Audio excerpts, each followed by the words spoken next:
नमस्कार, मी धनंजय सानप द ॲग्रोवन शोमध्ये तुमचं स्वागत. नानाजी देशमुख कृषी संजीवनी प्रकल्पाच्या दुसऱ्या टप्प्यासाठी राज्य सरकारनं हालचाली सुरू केलेल्या आहेत. आपण अलीकडेच त्या संदर्भातलं एक अपडेट घेतलं होतं. राज्य सरकारनं जागतिक बँकेसोबत आर्थिक सहाय्यासाठी करारास मान्यता दिलेली होती आणि त्यानंतर आता राज्य सरकारनं या संदर्भातली पुढची कार्यवाही सुरू केलेली आहे. याबाबतच शेतकऱ्यांचा प्रश्न असा आहे की नानाजी देशमुख योजनेच्या दुसऱ्या टप्प्यामध्ये नवीन गावांचा, नवीन जिल्ह्यांचा काही समावेश करण्यात आलेला आहे.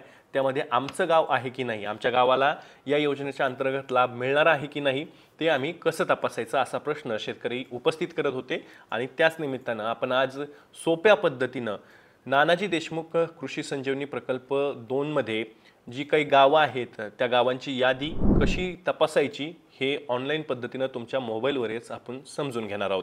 तुम्हाला जेणेकरून तुमच्या मोबाईलवरून तुमचं गाव या योजनेत आहे की नाही हे सोप्या पद्धतीनं समजून घेता येणार आहे. अवघ्या 2 ते 3 मिनिटांची प्रोसेस आहे, त्यामुळे व्हिडिओ तुम्ही शेवटपर्यंत नक्की बघा. सुरुवातीला तुम्हाला काय करायचं आहे, गुगलवरती जायचं आहे. गुगलवरती गेल्यानंतर ndksp-dashboard.mahapokra.government.in असं टाईप करून घ्यायचं आहे आणि त्यानंतर सर्चवरती क्लिक करायचं आहे. हे लक्षात ठेवा की याच वेबसाईटवरनं तुम्हाला हे डॅशबोर्ड दिसू शकतो. जर का तुम्ही पोकरा योजना असं नुसतं सर्च केलं मोगम तर तुम्हाला पोकराची वेबसाईट दिसेल, परंतु त्यावरती हा जो काही आपल्याला डेटा बघायचा आहे, आपल्या गावाचं नाव त्यामध्ये आहे की नाही हे पाहता येणार नाही. त्यामुळे ते सर्च केल्यानंतर तुमच्या समोर ऑल ॲप्स डॅशबोर्ड हा पर्याय उपलब्ध होईल. आता तुम्ही म्हणाल की याची वेबसाईट आम्हाला कशी टाईप करायची ते माहीत नाही, तर त्याची एक लिंक मी तुम्हाला डिस्क्रिप्शन बॉक्समध्ये दिलेली आहे, जेणेकरून तुम्ही पोकराच्या डॅशबोर्डवरती सहज जाऊ शकता. आता तुम्ही वेबसाईटवरती आल्यानंतर तुम्हाला नानाजी देशमुख कृषी संजीवनी प्रकल्प एक पेज तुमच्यासमोर ओपन होईल आणि त्यामध्ये तुम्हाला ऑल ॲप्स डॅशबोर्ड अशी एक पर्याय दिसतील काही, आणि त्यासोबतच micro level planning team, water budget, ग्राम कृषी विकास समिती, फार्मर फील्ड स्कूल आणि डायरेक्ट बेनिफिशरी ट्रान्सफर असे वेगवेगळे पर्याय तुम्हाला स्क्रीनवरती पाहायला मिळतील. यामध्ये टोटल गावांची संख्या जी आहे त्यामध्ये मायक्रो लेवल प्लॅनिंगसाठी हे टोटल व्हिलेजेस 7436 आहेत. MLP शेड्यूलसाठी 7020 आहेत. MLP शेड्यूल पेंडिंगसाठी 416 आहेत. तर अशा पद्धतीनं यामध्ये गावांची संख्या तुम्हाला इथे पाहता येईल. आता आपल्याला काय करायचं तर आपलं गाव पाहायचं आहे, पोकरा योजनेच्या दुसऱ्या टप्प्यासाठी आहे की नाही पात्र. तर आपण इथे आल्यानंतर पहिल्यांदा आपल्याला जो काही तुम्हाला वर दिसतोय सिलेक्ट डिस्ट्रिक्टचा ऑप्शन, त्याच्यावरती क्लिक करायचं आहे. तुमचा जिल्हा जो काही असेल तो तिथे निवडून घ्यायचा आहे. त्यानंतर तुम्ही तुमचं सब डिव्हिजन म्हणजे उपविभाग जो काही आहे, तुमची जमीन ज्या उपविभागात येते तो निवडायचा आहे आणि त्यासोबतच तालुकासुद्धा तुम्ही इथे निवडून घ्यायचा आहे.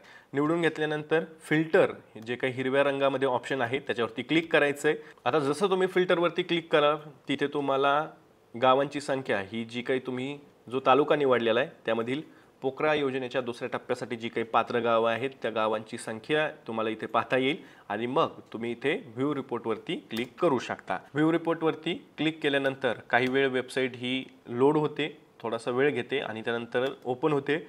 आता इथे जी काही पोकरासाठीची गावं पात्र आहेत त्यांची यादी इथे देण्यात आलेली आहे. एकूण 744 पानं आहेत.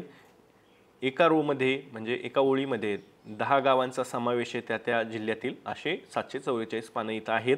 याचं तुम्ही हवं तर एक्सपोर्ट टू एक्सेल असं सुद्धा करू शकता. आता तुम्ही म्हणाल की एवढ्या मोठ्या गावांमध्ये आमच्या गावाचं नाव कसं निवडायचं, तर इथे जो काही उजव्या कोपऱ्यामध्ये तुम्हाला सर्चचा ऑप्शन दिसतोय त्या सर्चच्या ऑप्शनमध्ये जाऊन तुम्ही तुमच्या गावाचं नाव हे सर्च करू शकता. आता आपण जे काही जिल्हा निवडलेला होता तो अकोला होता, तर अकोला जिल्ह्यातील साफीपूर हे गाव आपल्याला इथे शोधायचं आहे मला, तर मी शोधून बघतोय. तर अशा पद्धतीनं इथं आपल्याला आपलं गाव या योजनेसाठी या यादीमध्ये आहे असं मला पाहायला मिळतंय. अर्थात काही गावांची नावं ही सेम असतील, काही गावांच्या स्पेलिंग ज्या आहेत त्याही चुकलेल्या असू शकतात.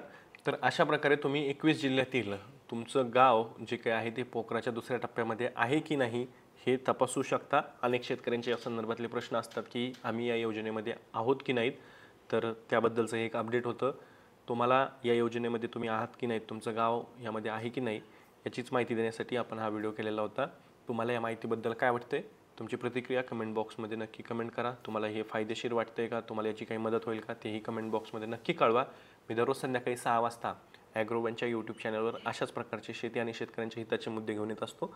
त्यामुळे तुम्ही अजूनही ॲग्रोवनच्या यूट्यूब चॅनलला सबस्क्राईब केलं नसेल तर लगेचच सबस्क्राईब करा. व्हिडिओ जास्तीत जास्त शेतकऱ्यांपर्यंत पाठवण्यासाठी व्हिडिओला लाईक आणि शेअर नक्की करा. आपण पुन्हा भेटू. तोवर तुम्ही तुमची आणि तुमच्या जवळच्या माणसांची काळजी घ्या. आता isakal.com आहे देशातील नंबर 1 ची मराठी न्यूज वेबसाईट. प्रत्येक अपडेटसाठी isakal.com ला नक्की भेट द्या.